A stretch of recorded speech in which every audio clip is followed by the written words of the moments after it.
heard something the other day.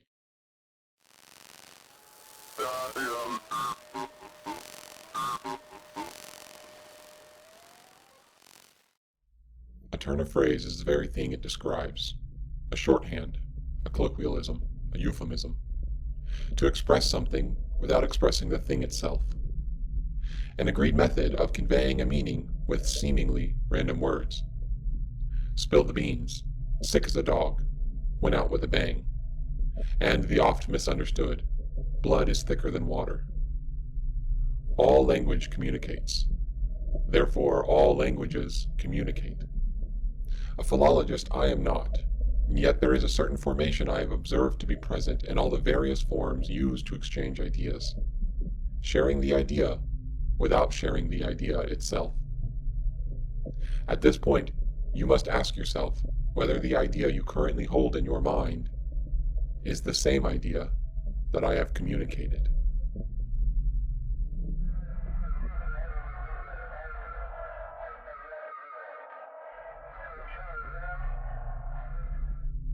She was doing the best she could. The context to these words matters little. Innumerable utterances a day express this sentiment, each bearing little situational resemblance to the other. Now let us not digress into the absurdity of total linguistic deflation. The act of asking if meaning even exists is kicking the ladder out from under your own feet. What then is meant by, they did the best they could? I asked this to a colleague once. I ask it more often now. Could the person in question have truly done no better? They exhausted all options of improvement. They drank the fullness of each well available to them. Has the perfect balance of effort and rest and sleep and reading and consideration and planning and application been achieved an infinite amount of times in the daily lives of ordinary people? Are we that unaware? If we agree that improvement was technically possible, that these people were not indeed achieving the perfection of execution, then we are searching the words of this phrase for a meaning found elsewhere. Other questions must be asked. Is the intent to absolve them of guilt?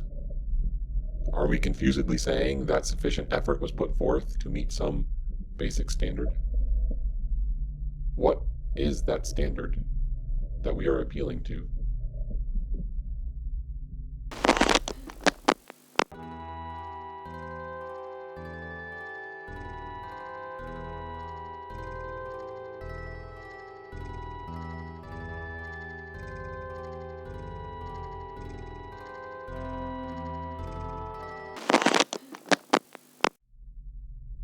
A digital artist at the dawn of the electric computer was tasked with an impossibility, constrained beyond frustration with color palettes that could be tallied on his fingers, and a dismal pixel count that affected the very shape of the creation.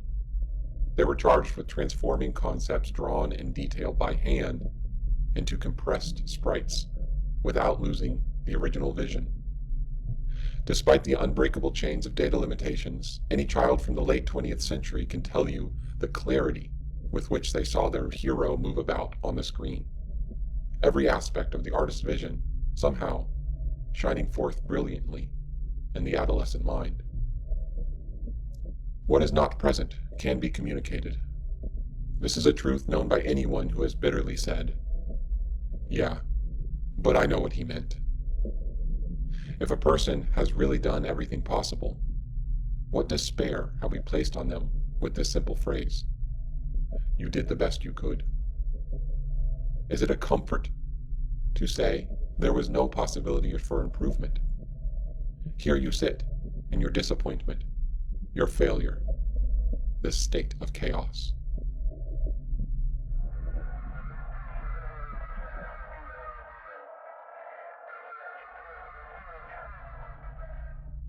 What can be learned from the observable reality that even a muddled message can lead to a clear understanding? How then is it that a concise, totally accurate message can be thoroughly misunderstood. Why do we have both poets and technical writers? Is the meaning found innately in the message? Is it the words themselves that are the meaning? Or is the meaning only transferred through the words, like a candle held in a jar? Why can two people hear the same words and yet share no joint comprehension? If you have done the best that you could and the problem remains, what comfort is the affirmation of futility? If you have not done the best that you could, what good is a soft lie to cover your inadequacy?